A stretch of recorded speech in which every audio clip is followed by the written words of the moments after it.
Welcome everyone to the latest episode of our Tech 10 series of discussions about technology and business issues and how they interact with each other. Today we're going to talk about cyber risk, a risk that never goes away and indeed gets more complex over time, especially taking into account the impact of AI. I'm delighted to be joined by John Rigby, a former and now current colleague at AlixPartners with extensive experience of this subject. Welcome, John. Thanks, Tim. Great to be back with the firm and delighted to have this conversation with you. Welcome, John. And maybe a good place to start is cybersecurity in the boardroom and why cybersecurity isn't more visible and getting more discussion in the boardroom. Why do you think boards don't prioritize discussion of cybersecurity? Why is it, if it's on the board agenda at all, it's sometimes the last agenda item? Having come back to consulting after about 4 or 5 years, I think it has improved in some areas.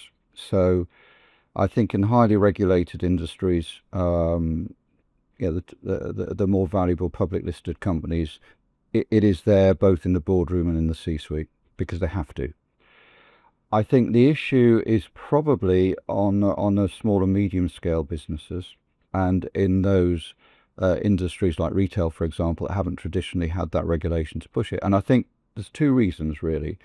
One is they don't necessarily know how to frame the question in terms of quantification. It's difficult to put a number on it.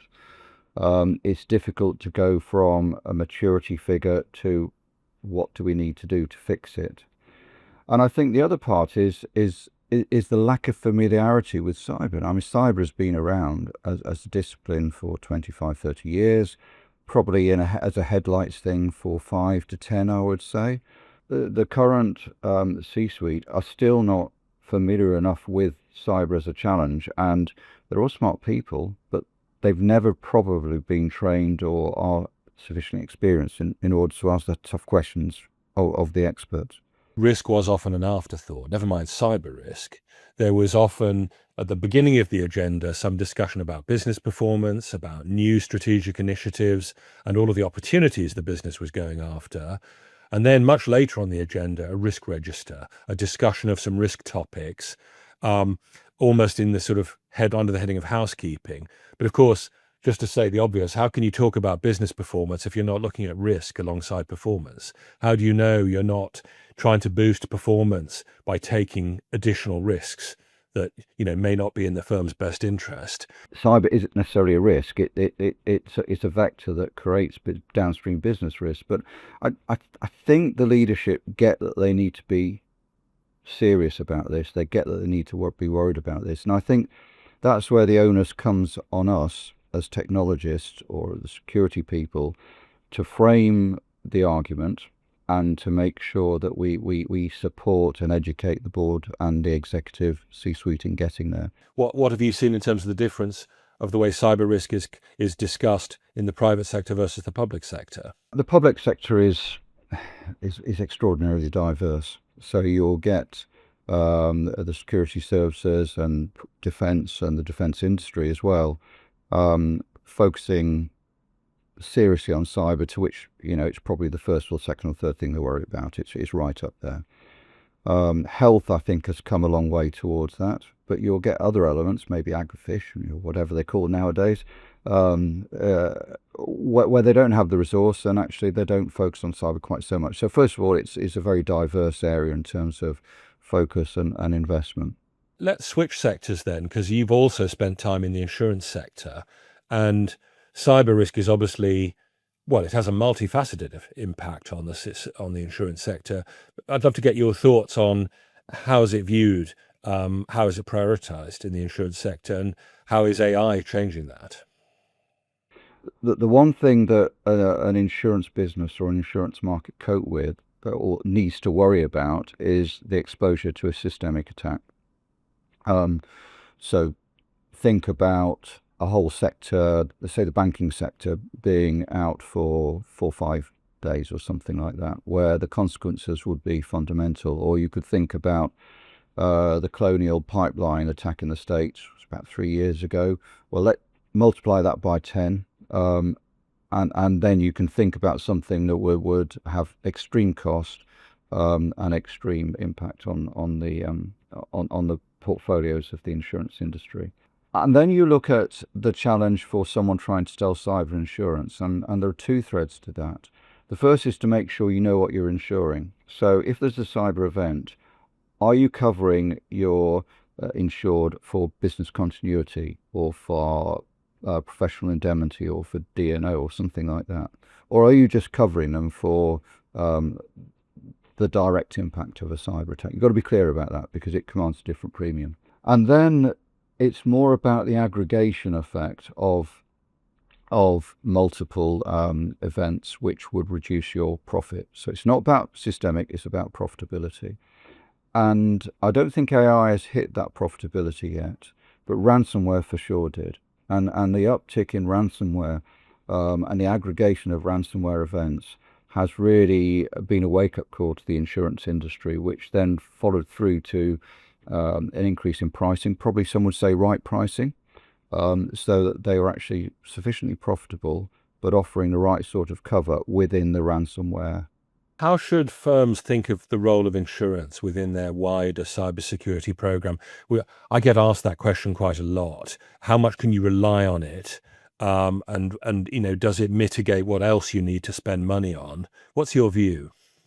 So for the medium and smaller scale companies, I would say it's absolutely vital. And where I would choose to use it is to not necessarily sort out your business continuity exposure, but sort out what exposure you might have against fines and regulatory costs, because that's definable, and you could set your benefits and premium, to take out a particular part of your risk impacts.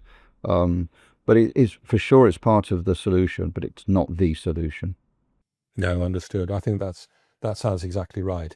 I've heard people use the phrase risk financing rather than risk management. It sounds like insurance is a good way of thinking about financing some of the financial impacts, but not necessarily, protecting you from the reputational or longer business disruption or loss of management bandwidth, which may be harder to quantify.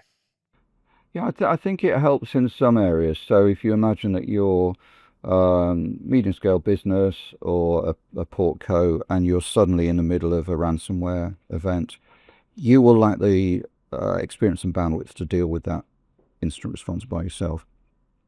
And that's where a good insurance policy will give you 3 to 4 days worth of support to see you through those initial periods and give you a battle rhythm, communicate with stakeholders. What are your views on the payment of ransoms? I've heard, a wide variety of views out there about this. I've seen clients wrestle with this topic. How would you advise a client who's contemplating whether to pay the ransom? Well, as a former state employee, of course, it's totally inappropriate to pay ransomware.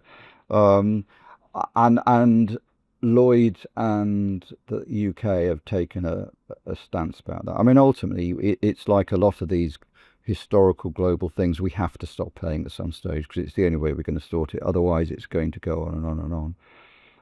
But equally, one needs to recognise the business costs associated with it and be pragmatic about it. And it comes again back to your initial thoughts. Yeah, that is almost a board reputational decision. Let's talk about AI a bit then, because it's coming up in every conversation with our clients in one form or another. Sometimes excited about the opportunities, sometimes terrified about the risks. I was at an event at MIT and we asked a room full of basically MBA students and graduates what they thought about AI risk. And the first person who put their hand up was from a tech startup who said, "My board is terrified." I thought that's interesting. We're at MIT in a hub of the tech industry, and the first comment is that my board is terrified. That I found very telling, because we're facing a new set of risks that are hard to fully identify and quantify. Maybe to not make the question too broad to start with, what do you think is AI's impact on cybersecurity? In a way, I'm not that fazed by AI. I see it as yes, you're doing it at a crazy volume, but it's still an algorithm with a feedback loop and some data to actually make sure that you generate the best solution. I'm more interested in I think the philosophy of it, and I can see cyber potentially being one of those first domains where the defender and the attacker have to automate, have to use AI, have to take their hands off in order to just operate in cyberspace. Consequence is that the defender is always responding. Consequence is that you actually may need to have humans out of the loop. And so that disintermediation, which we were all worried about in AI, may well actually happen in cyber first. And if that happens, then there's real risk it could go horribly wrong. You could close down a system by misidentifying an attack. Who knows where that's going? So I think it keeps coming back. And AlixPartners has been really clear about this. What do you want it for, and how are you going to control it? It's a really interesting question, I think. And to your point about disintermediating the human, I mean, a lot of people's response to AI risk over the last few years has been we need to keep the human in the loop. We need to maintain human oversight at the design stage and in the production life cycle of an AI tool. When we start talking about agentic AI, that becomes much harder to imagine, and we may therefore need to move to a world where we have agents supervising other agents. I think that has the potential to help us, but it does make you worry that we're creating fully autonomous systems without any human oversight. I suppose you can ultimately have some periodic human audit, but in the sort of first and second lines of defense, you may have completely automated agentic tools working with each other, overseeing each other. And I think it opens up the possibility that over time, we don't even really understand what the risks are any longer because we don't really understand what the tools are doing. So I think maintaining that transparency and visibility of what our tools are doing rather than firing and forgetting is going to be absolutely critical. I think the other aspect with AI, just whilst it occurs, it's a bit like the utilization of open source.